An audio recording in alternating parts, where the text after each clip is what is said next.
धर्म की राजधानी और समुद्र की गोद में बसी स्वर्ण नगरी। कंस के वध के बाद मथुरा में शांति लौट आई थी, लेकिन मगध राज जरासंध का क्रोध शांत न हुआ। 17 बार उसने मथुरा पर आक्रमण किया, लेकिन कृष्णा जानते थे युद्ध का अंत नहीं होगा। प्रजा की रक्षा उनके लिए सर्वोपरि थी, इसलिए उन्होंने एक दूरदर्शी निर्णय लिया, यादुकुल को एक सुरक्षित स्थान पर बसाया जाए। श्री कृष्णा ने समुद्र देव का तप किया, उन्होंने भूमि की याचना की। समुद्र देव प्रसन्न हुए और 12 योजन भूमि प्रदान की। तब विश्वकर्मा ने स्वर्ग से भी सुंदर नगर का निर्माण किया, रत्न जत्तित द्वार, सूरन प्रसाद, विशाल सरोवर और चारों दिशाओं में भव्य दे। इसलिए उस नगर का नाम पड़ा द्वारका। द्वारका सिर्फ राजधानी नहीं थी, यह धर्म का प्रकाश स्तंभ बनी।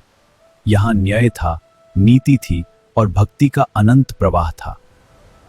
युग बीत गए, लेकिन द्वारका की महिमा आज भी समुद्र की लहरों में गूंजती है। द्वारका सिर्फ एक नागरी नहीं थी, वो धर्म और न्याय का आदर्श राज्य था।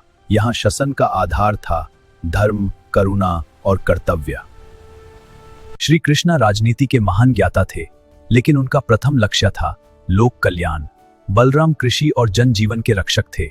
द्वारका में सुख और समृद्धि थी।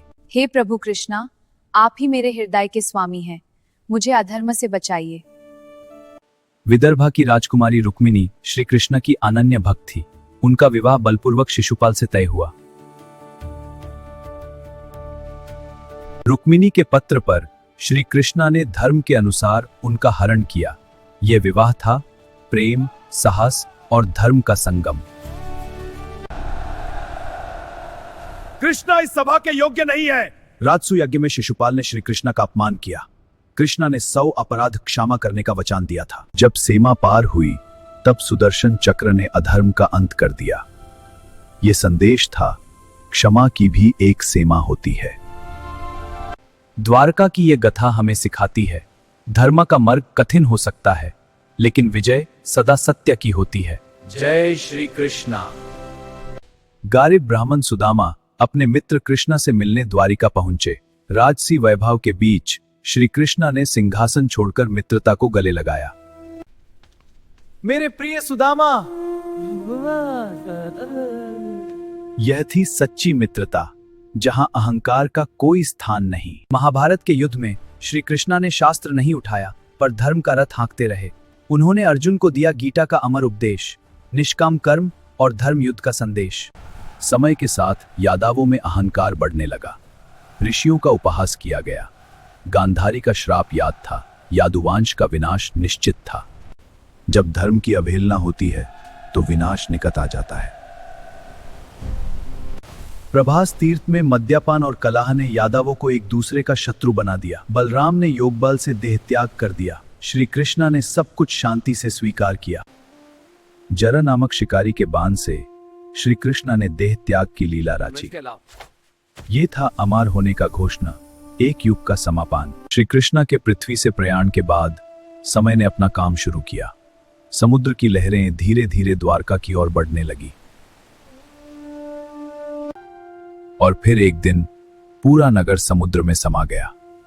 वैभव डूब गया, लेकिन धर्म की ज्योति कभी नहीं बुझी। आज भी समुद्र के तल में पुरानी संरचनाएं मिलती हैं। द्वार, दीवारें, अवशेष, ये सब इस बात का संकेत देते हैं। द्वारका सिर्फ कथा नहीं, इतिहास भी है। यहां आस्था और विज्ञान एक साथ खड़े नजर आते हैं। द्वारका हमें सिखाती है, कर्तव्य निभाओ, आसक्ति छोड़ो, प्रेम करो और समय आने पर त्याग कर दो। यही श्री कृष्ण का जीवन दर्शन है। द्वारका सिर्फ एक डूबा हुआ नगर नहीं है, ये चेतना की नगरी है। जब तक गीता का संदेश जीवित है, तब तक द्वारका जीवित है। समुद्र ने पत्थर ढक दिए, लेकिन श्री कृष्ण की कथा कभी नहीं डूब सकती।